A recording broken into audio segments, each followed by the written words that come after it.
text for this morning, 2 Thessalonians chapter 2, verse 4. 2 Thessalonians 2, verse 4. Who, speaking of the man of sin and the son of perdition, who opposeth and exalteth himself above all that is called God, or that is worshipped, so that he, as God, sitteth in the temple of God, showing himself that he is God. Together, beloved, we have been considering the man of sin. Who is he? What is his agenda? What will he do? Then, when God is finished with the man of sin in his providence, Jesus Christ will return in glory to punish this son of perdition and to deliver all the saints. Now, from certain perspectives, 2 Thessalonians chapter 2 is especially suited to answer our questions on this man of sin. Namely, what's his agenda? What is he going to do? Because 2 Thessalonians 2, unlike the book of Daniel, is in the New Testament. The New Testament is fuller and clearer than the Old Testament. Moreover, the only scattered references to the man of sin are found in Christ's Olivet discourse in the Gospels, in Matthew 24, Mark 13, Luke 21. You've got a verse that deals with false Christ, and then maybe you skip another 20 verses, and he's mentioned again. It's similar in 1st and 2nd John, amongst the Catholic epistles. But 2 Thessalonians 2 has a good many consecutive verses on the man of sin. And if we compare 2 Thessalonians 2 with the book of Revelation, we could say that whereas Revelation has a lot to say about this man of sin, yet Revelation presents the Antichrist, or the beast, in apocalyptic imagery, in visions, making it harder to interpret. But 2 Thessalonians 2 is a letter which presents fewer hermeneutical issues. So I say, to sum all that up, 2 Thessalonians 2 is especially helpful in dealing with the agenda and actions of the man of sin because it's in the New Testament, not the Old Testament, because it contains 10 or so consecutive verses on the man of sin, and not just the odd scattered verse, and because it is a letter, not an apocalyptic vision. So what then is the first thing that 2 Thessalonians 2, this particularly helpful chapter on the man of sin, what's the first thing it has to say about his acts and his agenda? That's our text. The man of sin, 2 Thessalonians 2, verse 4, opposeth and exalteth himself above all that is called God, or that is worshipped, so that he as God sitteth in the temple of God, showing himself that he is God. And so the first half of this verse, up until the semicolon, which comes after the word worship, the first half of this verse tells us what the man of sin will do regarding objects, plural, objects of worship. That's our subject this morning. And the second half of the verse, the part that comes after the semicolon, tells us what the man of sin will do regarding the temple of God. And that's our subject this evening. Let's consider then now the man of sin and the objects of worship. First, the objects of worship, and second, the man of sin's relationship to them. The man of sin and the objects of worship. Now, the first of the two phrases in our text describing the objects of worship is this: all that is called God. This phrase, all that is called God, very obviously includes the false gods and idols of the pagans, Lord Krishna, and the myriad other gods of Hinduism. The great spirit of the Red Indians, also known as Native Americans. Molech and Baal, to pick a couple of Old Testament examples. Allah, the ancient Greek gods, the ancient Roman gods, the Norse gods, or even all that is called God would include the more philosophical ideas and presentations of God. God as the ground of being. God as the great world soul. God as the one, or the beautiful. The gods of the philosophers. All, says verse 4, all that is called God, and the various pagan peoples call these things their God or their gods. All that is called God also includes the true and living God, the triune God, the Father, Son, and Holy Spirit, the Creator, the Governor, the Redeemer, and the Judge, the God and Father of our Lord Jesus Christ, the one who is revealed in Holy Scripture. He is included in the phrase, all that is called God, because, for instance, we call him God. The true church does, as well as the holy angels. All that is called God includes all that is falsely called God, and all who is rightly called God, the one who truly is God. The second phrase in our text describing the objects of worship is all that is worshipped.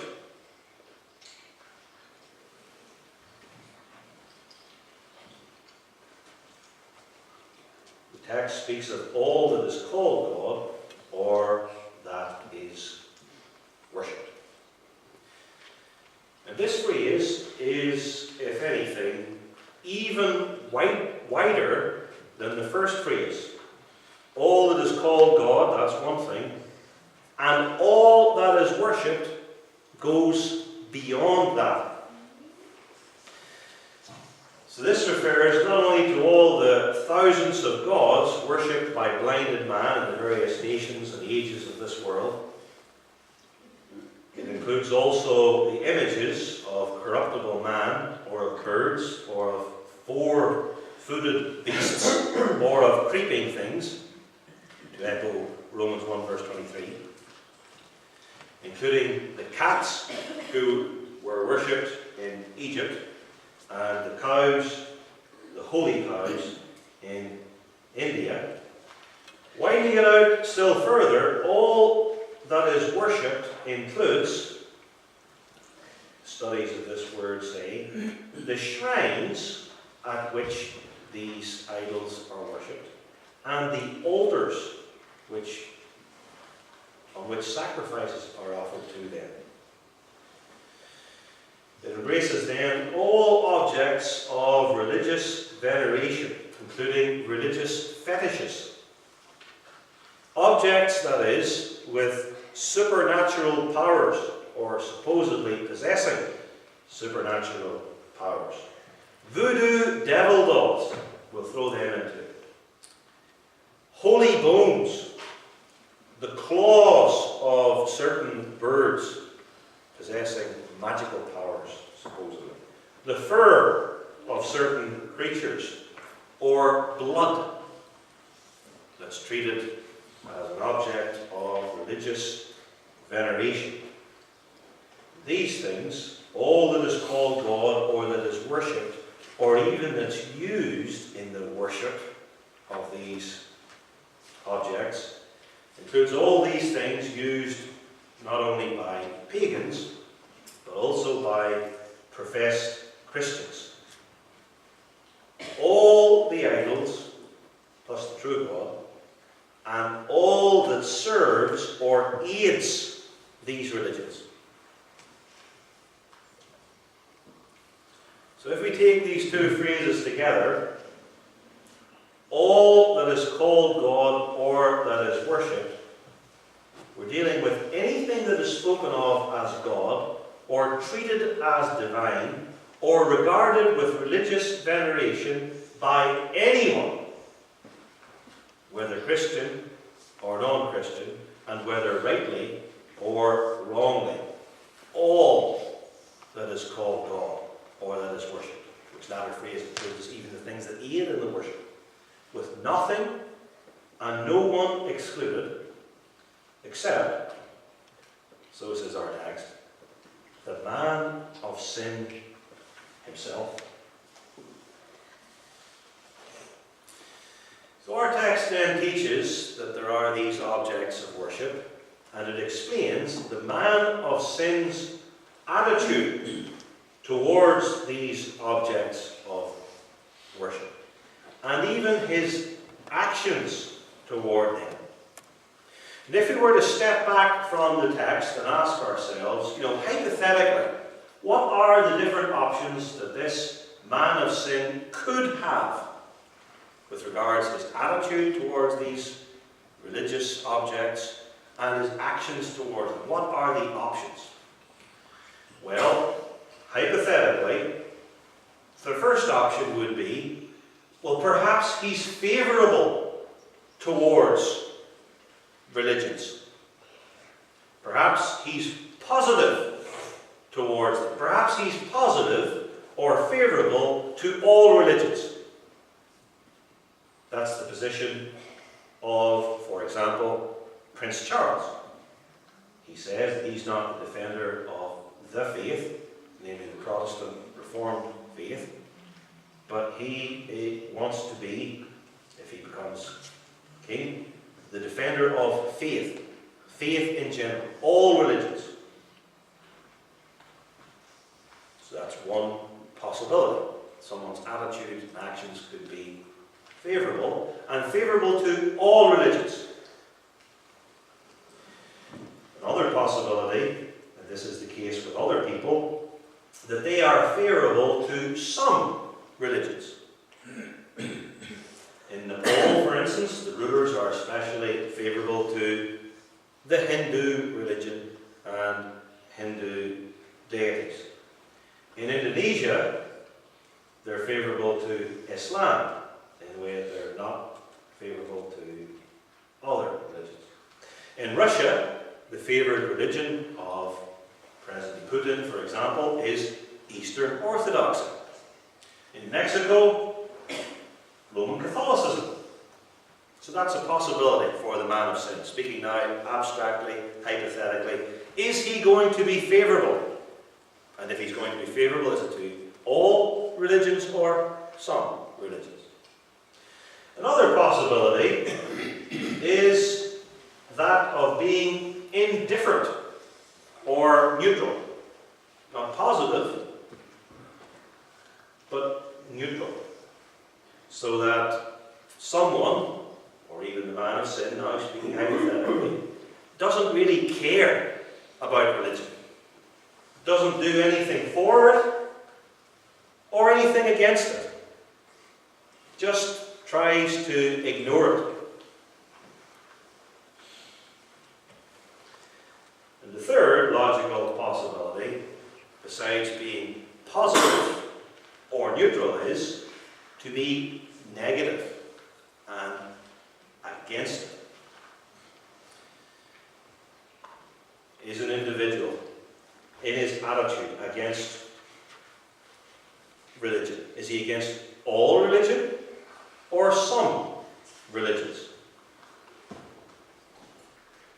It's possible for someone to have that attitude but then lack the power or even the drive to do anything. Someone could be against all religion or against some religions but not care enough to really do much against them.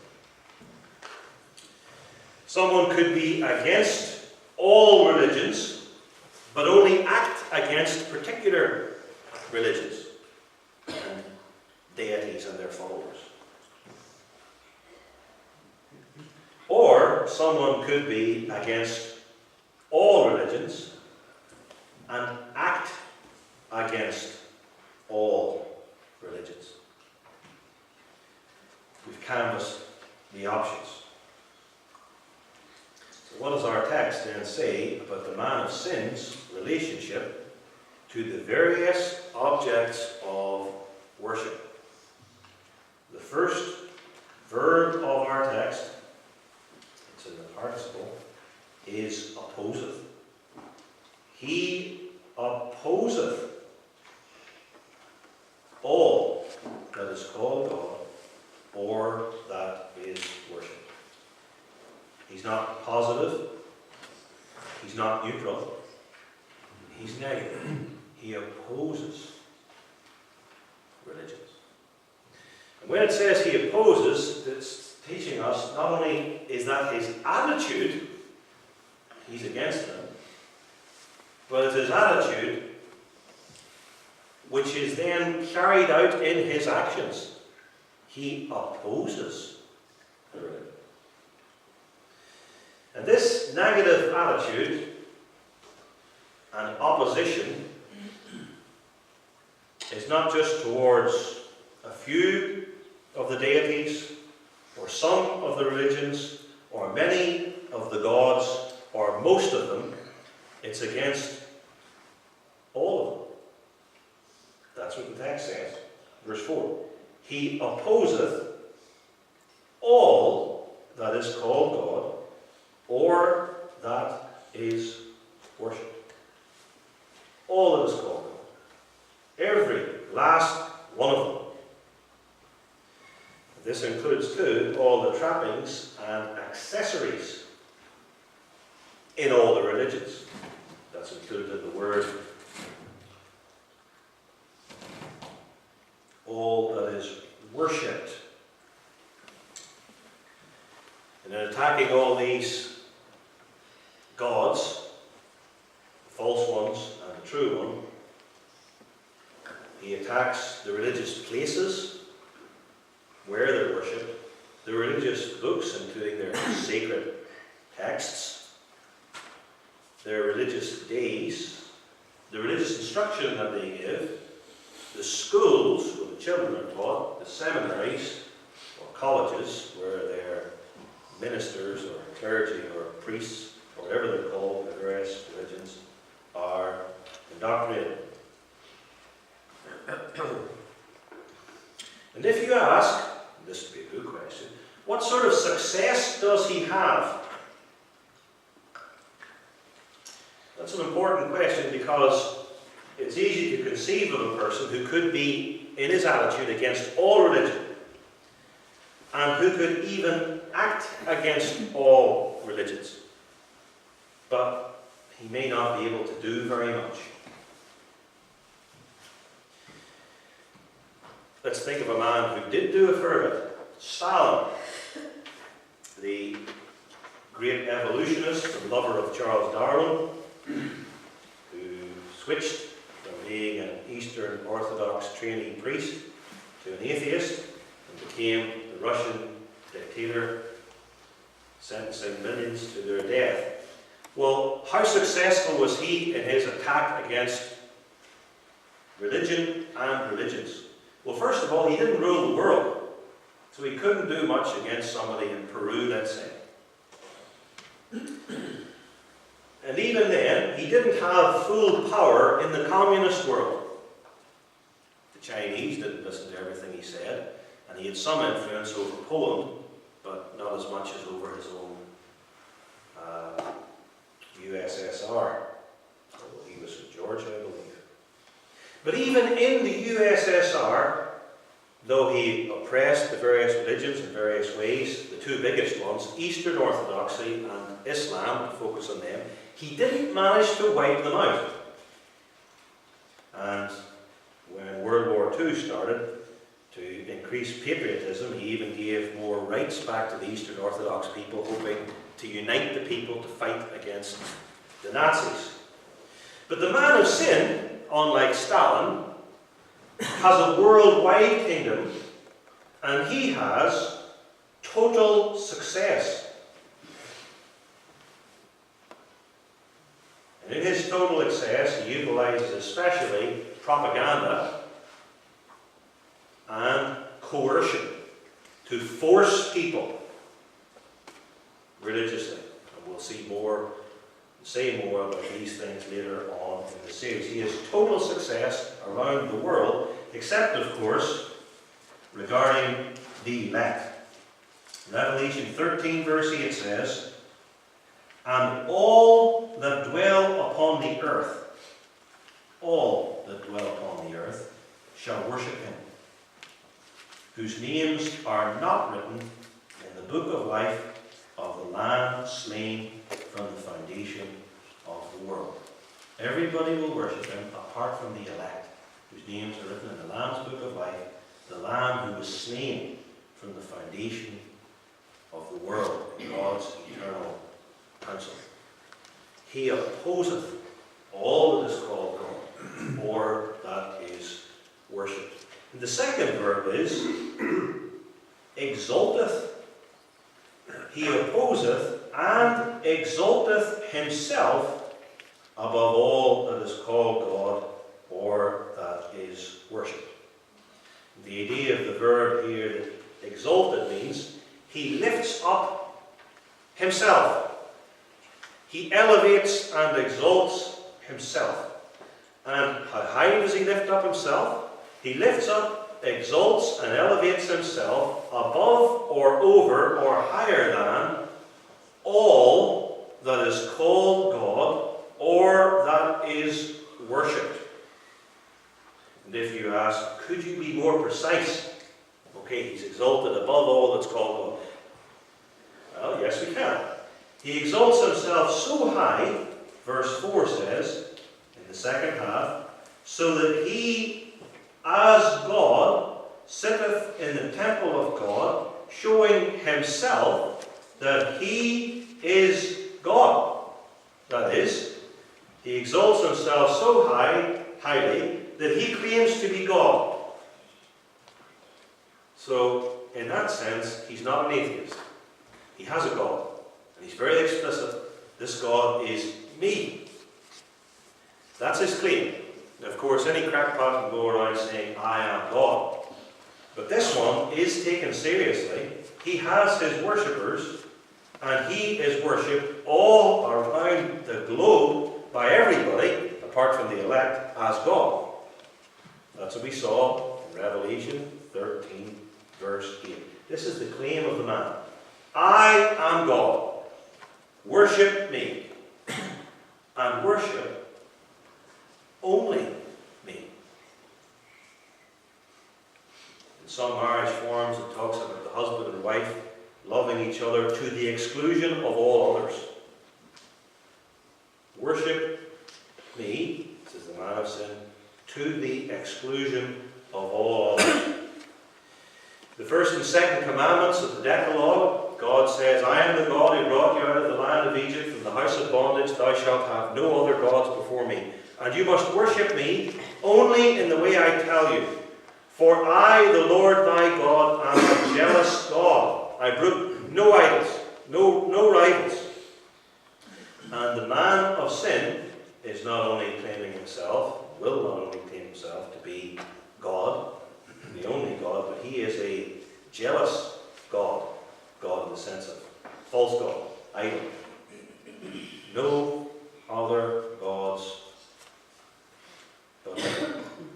So So you could say that the man of sin presents a jealous monotheism. There's only one God. A jealous monotheism. And a jealous monotheism. Don't worship any others. To clarify that, you could say he not only advocates a jealous monotheism, but a manic egocentrism. Ego, I, centrism. The center of all is me. So his jealous monotheism is a manic egocentrism. That is, I am God. He exalts himself as God above all that is called God, or that is worshipped, and that's his reason for opposing all that is called God, or that is worshipped. All other religions, true or false. He will say to them, in effect, what you've really been after is me. I fulfill your Islam, your Buddhism. Now, push that away, and your Christianity, push that away and worship only me. Because I am greater than all, and I am against these religions, and I will destroy them. And in destroying these other religions, he will destroy all the helps and supports of these various religions. The man of sin opposes and exalts himself above all that is called God, or that is worshipped. And this, you'll understand, marks a clear advance on the anti-Christian figures presented in the Old Testament, who are especially treated in the book of Daniel. And I'm going to refer here especially to 3 chapters in the book of Daniel. Daniel chapter 3. Everyone must worship Nebuchadnezzar's golden image. This is a foreshadowing of the religion of the man of sin. Everybody must worship Nebuchadnezzar's golden image. Yet you realize Nebuchadnezzar only has sway over the Babylonian Empire. If you lived in China, you would never heard of this, and so you wouldn't have been forced to bow down to the golden image he raised up in the plain of Dura. You understand too that this golden image wasn't exactly Nebuchadnezzar himself. Yes, Nebuchadnezzar set it up. Yes, Nebuchadnezzar took it as a personal insult and was furious at those who didn't worship the golden image, especially 3 brave men, Shadrach, Meshach, and Abednego.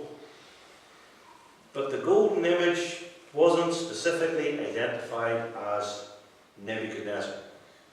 And Nebuchadnezzar's religion was not jealous. Nebuchadnezzar was quite happy, with regard to this golden image, for you to worship whatever God you worship and his golden image. He didn't say, worship only the golden image. 2 Thessalonians 2 goes beyond the development of idolatry in Daniel 3. Another instance, the second one in the book of Daniel. Daniel chapter 6. No one can pray to any other god except Emperor Darius for 30 days. And the punishment this time is not a burning fiery furnace, as favoured by the Babylonians, but lions. You will be thrown to the lions. A new imperial power, the Medes and the Persians, has been installed. You can only pray to Darius. But then, it's only 30 days. On the 31st day, you can pray to your own God. And the 32nd, your own God, or any God you want. But you can only pray to Darius for these 30 days.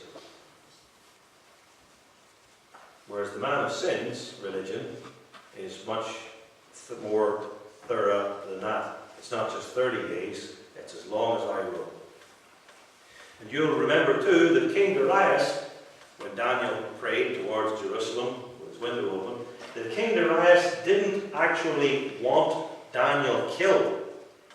His heart wasn't in his self-seeking religion in the way that the man of sin. His heart will be in it because he won't have any crimes putting people to death. So Nebuchadnezzar's golden image, Daniel 3, and Daniel 6's statement that you can only pray to King Darius for 30 days, foreshadow the religious policy of the man of sin, but don't go anywhere near as far as the religion of the son of perdition. And the third instance from the book of Daniel is, as you've probably guessed by now, that found in Daniel chapter 11, the passage we read earlier, in verses 36 through 39.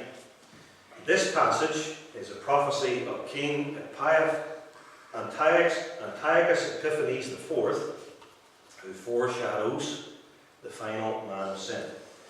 Verse 36. And the king, Daniel 11, verse 36, and the king shall do according to his will.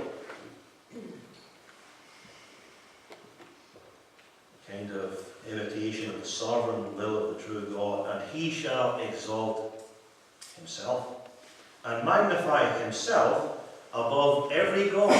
Here's already an advance upon Nebuchadnezzar's religious policy and that of Darius. He shall exalt himself and magnify himself above every god, and shall speak marvelous things against the God of gods. Verse 37, neither shall he regard the God of his fathers, nor the desire of women, nor regard any god, for he shall magnify himself above all. Verse 38, but in his estate shall he honour the God of forces, a God of fortresses. Whether this is some other God he smuggled in, or whether himself is the God of power, it's hard to say for me just now, but that isn't necessary at this point. And a God whom his fathers knew not shall he honour with gold and silver, and with precious stones and pleasant things.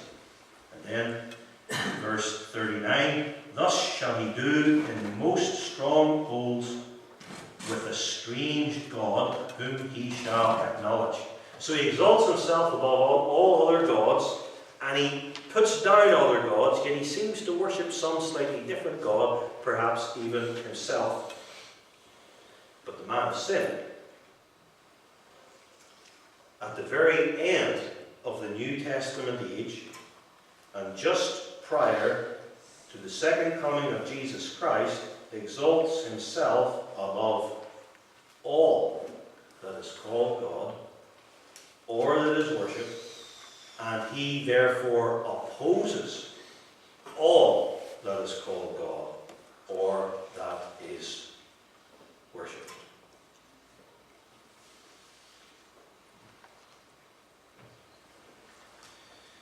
Now we should look together at some New Testament passages.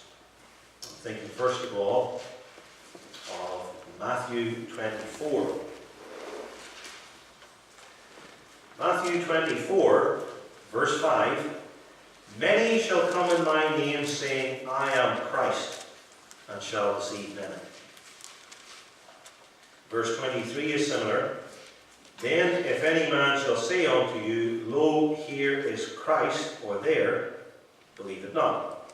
Verse 24, for there shall arise false Christs and false prophets, and shall show great signs and wonders, insomuch that, if it were possible, they shall deceive the very elect.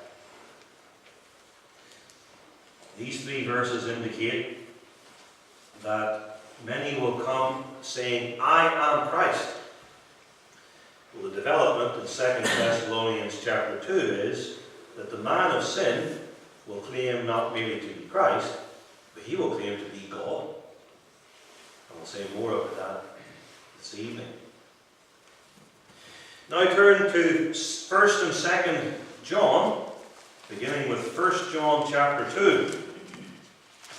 1 John chapter 2. 1 John 2, verse 22. Who is a liar? That is, who is the biggest liar and the worst liar of the whole lot? Who is a liar?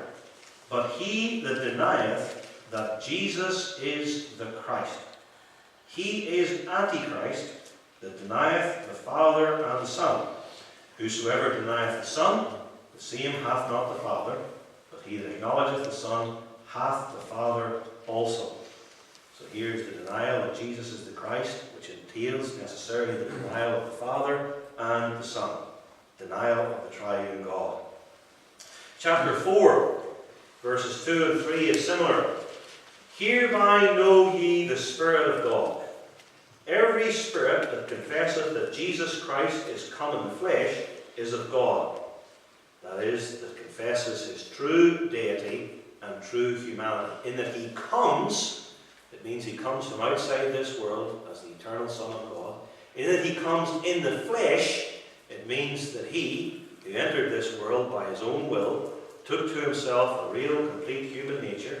And every spirit that confesseth not that Jesus Christ is come in the flesh is not of God. And this is that spirit of Antichrist, whereof ye have heard that it should come, and even now already is it in the world. 2 John is similar. 2 John 7.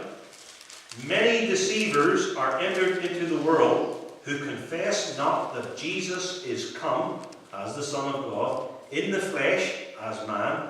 This is a deceiver and an antichrist. Verse 9. Whosoever transgresseth and abideth not in the doctrine of Christ, that he is God and man, such a person hath not God. He that abideth in the doctrine of Christ positively, he hath both the Father and the Son. And finally, in this connection, 1 John 2, verse 18. Little children, 1 John 2, verse 18, little children, it is the last time. And as ye have heard that Antichrist, singular, shall come in the future, even now, in the present, are there many Antichrists, plural, whereby we know that it is the last time. Putting these passages together from 1st and 2nd John, the many Antichrists throughout the New Testament age deny that Jesus is the incarnate Son of God, thereby deny the triune God. But there's one Antichrist who's coming at the end, in the singular, and in the future, who will be, so to speak, the daddy of them all. And he will not only deny that Jesus is the Christ, and thereby deny the triune God, but he will say, fill in the picture with 2 Thessalonians 2, I am God, and I am the only God. And if you worship any other God but me, and I catch you, and I have long arms, I will kill you. And finally, turn, if you will, to Revelation 13.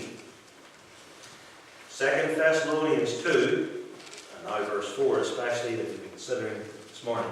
2 Thessalonians 2 fits with Revelation 13, with Revelation 13, if anything, going further and developing more fully and expanding on our text. Revelation 13, verse 8, and all that dwell upon the earth shall worship him. We quoted that earlier.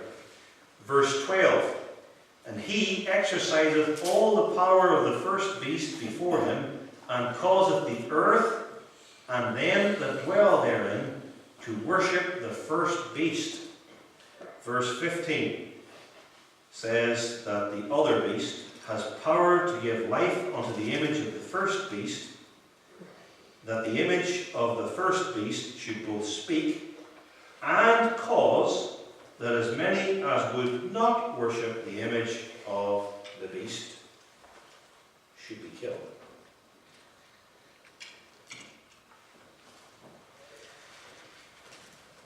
So what does all this say to us, beloved, about the identity of the man of sin? First of all, the man of sin is not some Jewish high priest in the 1st century AD, as taught especially by Gary DeMar, amongst others, and some post-millennial reconstructionists. We know that the man of sin is not a Jewish high priest in the 1st century because, as we'll see more fully in this series, and have already said, because the man of sin, with regard to time, lives and reigns just prior to the second coming, whereas this Jewish high priest died some 1900 years ago. Moreover, the man of sin is emphatically the man of sin, so that the development of sin is perfected in him. And then I ask you, did this Jewish high priest oppose all that is called God or that is worshipped? Did this Jewish high priest exalt himself above all that is called God or worshipped, so that he said, I am God and you must worship me alone? No. Such a figure, this Jewish high priest, is an Antichrist, not the final Antichrist.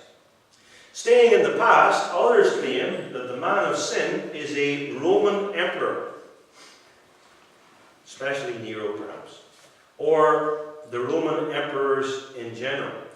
And again, the time, as indicated in this passage, he's at the end, not in the past. And for all the wickedness of Nero and the Roman emperors, they were not the climax of wickedness and the culmination of sin.